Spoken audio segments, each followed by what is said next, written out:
Poštovani gosti, dobro veče. Dear guests, good evening. Želim da vam poželim dobrodošlicu na proslavu Nacionalnog dana države Katar i da najavim početak oficijalnog dijela našeg programa. I would like to welcome you to the celebration of the National Day of the State of Qatar and to announce the beginning of the official part of our program.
Pozivam uvaženog domaćina ove proslave, ambasadora države Katar, njegovu ekscelenciju Sultana bin Ali Al Hatera, da dođe na pozornicu i obrati se govorom.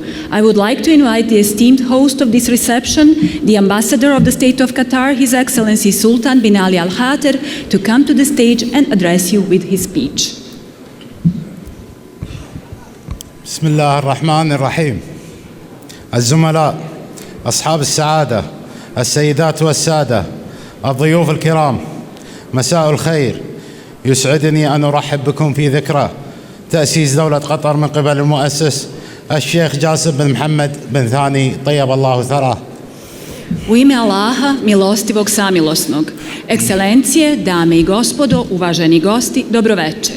Zadovoljstvo mi je da vam poželim dobrodošlicu na godišnjicu osnivanja države Katar od strane šejka Džasima bin Mohameda bin Thanija, Allah mu se smilovao.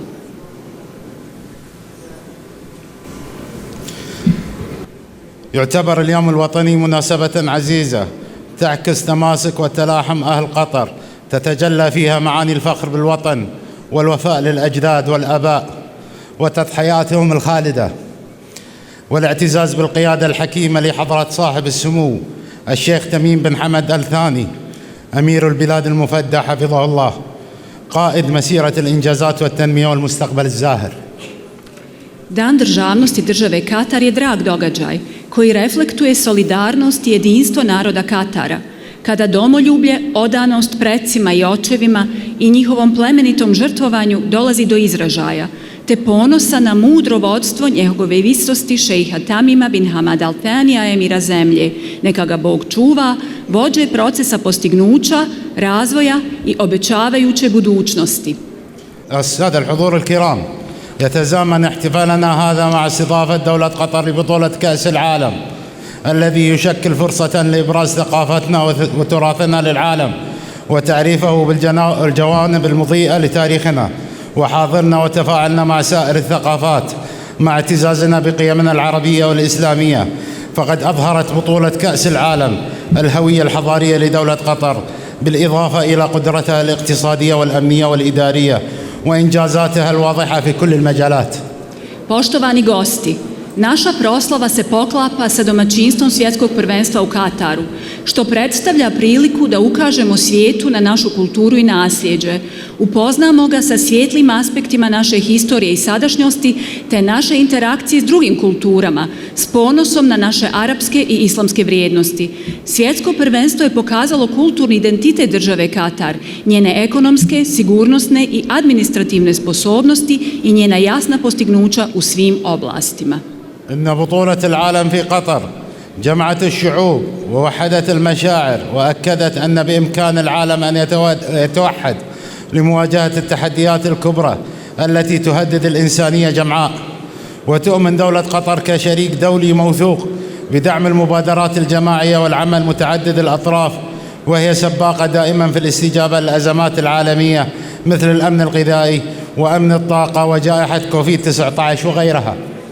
Svjetsko prvenstvo u Kataru okupilo je narode i ujedinilo osjećaje, te potvrdilo da se svijet može udružiti u suočavanju sa velikim izazovima koji prijete cijelom čovječanstvu.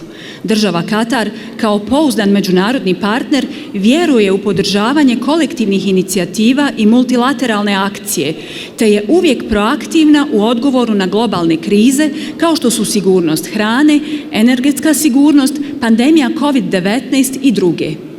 السادة الضيوف الأعزاء، إن الإنجازات الكبيرة التي حققتها دولة قطر في المجالات السياسية والدبلوماسية والاقتصادية والرياضية والصحية والتعليمية وغيرها تعكس التكاتف والتلاحم بين القيادة الرشيدة والشعب الوفي، وترسم صورة زاهية لمستقبل دولة قطر وحرصا من الدولة على الحفاظ على الموارد الطبيعية وتحقيق التنمية المستدامة.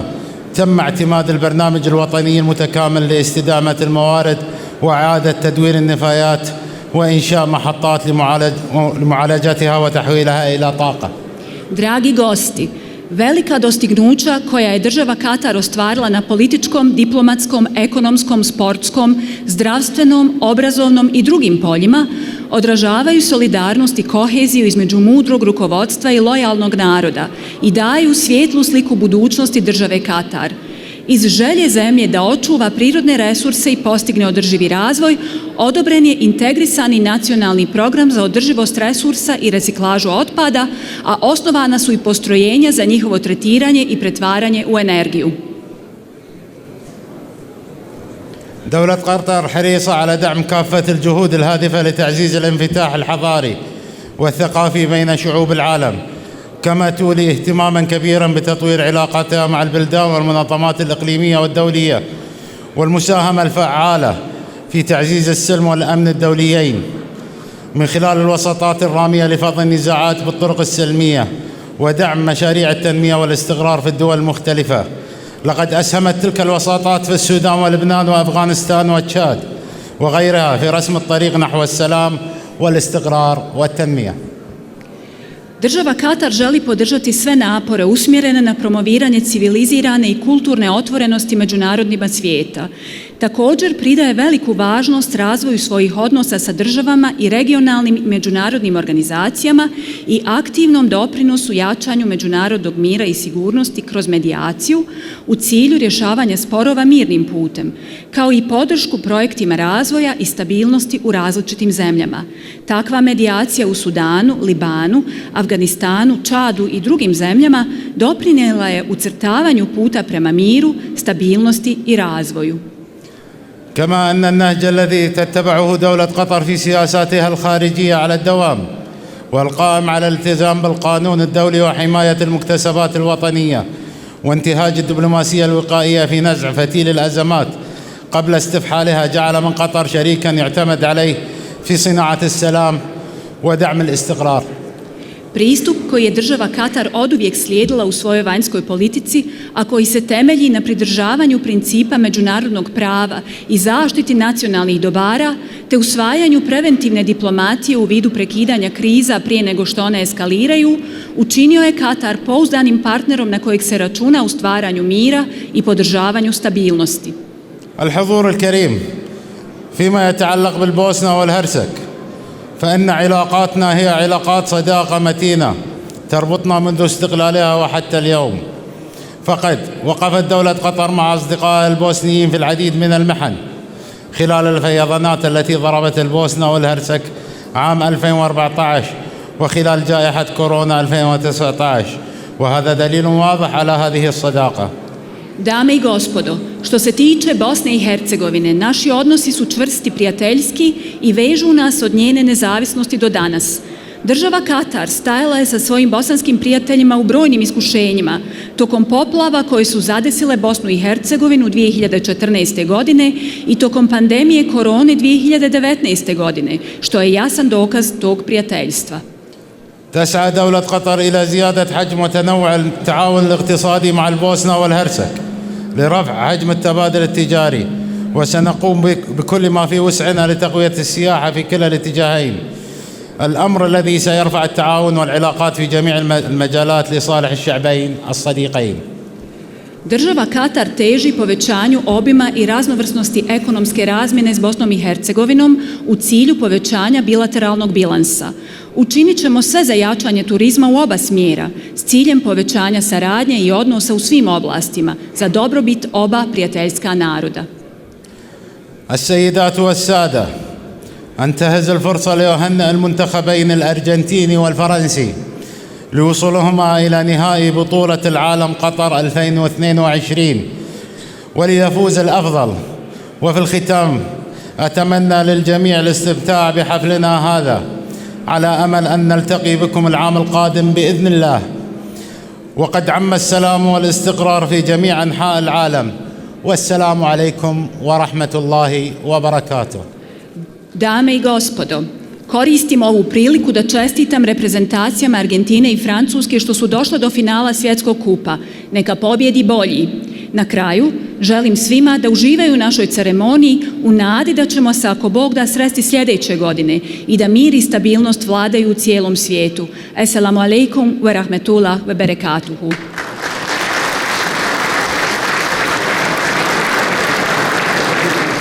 Zahvaljujemo njegovoj ekscelenciji na ovim riječima i nastavljamo sa jednom specijalnom porukom. We thank His Excellency for these words and we continue with one special message. Dok su oči cijelog svijeta usmjerene prema državi Katar, gdje se trenutno održava FIFA svjetsko prvenstvo, ambasada države Katar odlučila je u povodu nacionalnog dana i ovog globalnog sportskog događaja koji se po prvi put održava u jednoj arapskoj zemlji da podrži rad najbolje BiH sportašice Lane Pudar.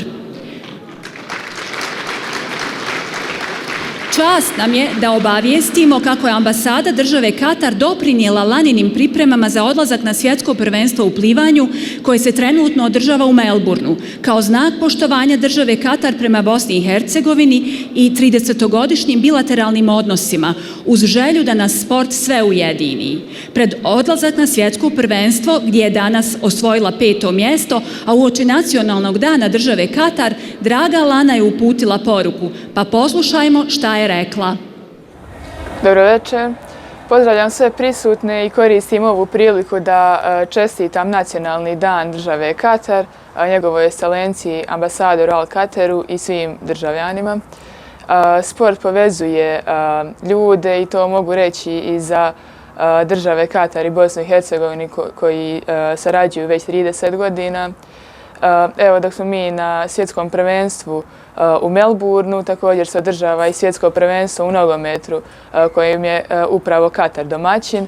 Želim da čestitam na organizaciji, a svim učesnicima da poželim sreću.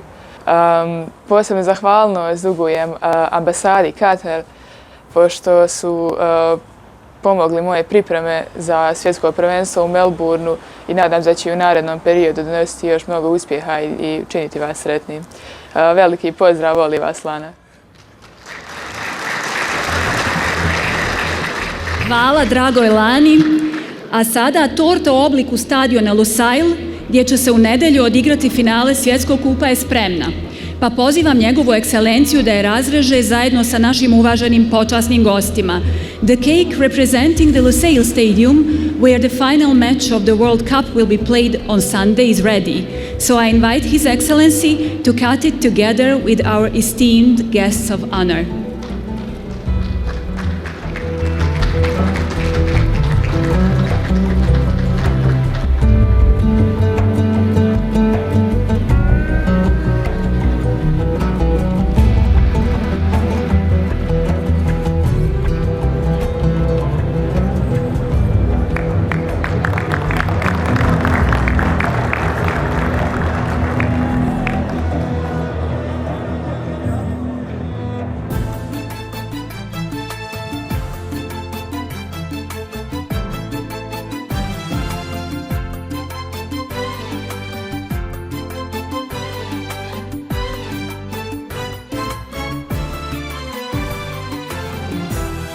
المجد بساحتنا سائد، صغناه سيوفا وقلائد.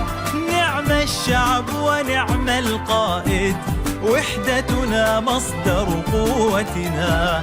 المجد بساحتنا سائد، صغناه سيوفا وقلائد. نعم الشعب ونعم القائد، وحدتنا مصدر قوتنا. بقوى عزم وبقوى همة، واصدق نية واصدق ذمة. بقوى عزم وبقوى همة، واصدق نية واصدق ذمة. نرفع رايتنا في القمة، وحدتنا مصدر قوتنا.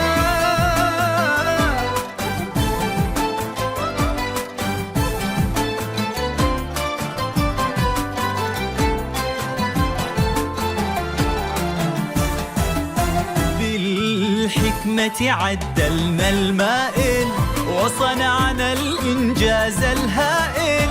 وبحب والينا القائل، وحدتنا مصدر قوتنا. بالحكمة عدلنا المائل، وصنعنا الإنجاز الهائل. وبحب والينا القائل، وحدتنا مصدر قوتنا. من لوسيل لين الوكرة، نذكر أمس ونصنع بكرة. من لوسيل لين الوكرة، نذكر أمس ونصنع بكرة. والحاضر نطور فكرة، وحدتنا مصدر قوتنا.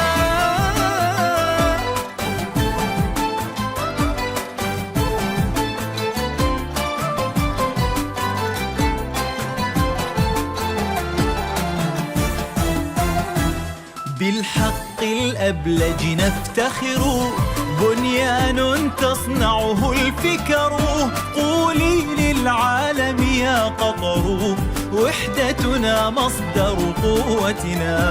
بالحق الأبلج نفتخر، بنيان تصنعه الفكر. قولي للعالم يا قطر، وحدتنا مصدر قوتنا. يا أبو حمد جعلك سالم، المقيم وشعبك والم. يا أبو حمد جعلك سالم، المقيم وشعبك والم. وش أكبر من كاس العالم، وحدتنا مصدر قوتنا. وحدتنا مصدر قوتنا، وحدتنا مصدر قوتنا. وحدتنا مصدر قوتنا، وحدتنا مصدر قوتنا.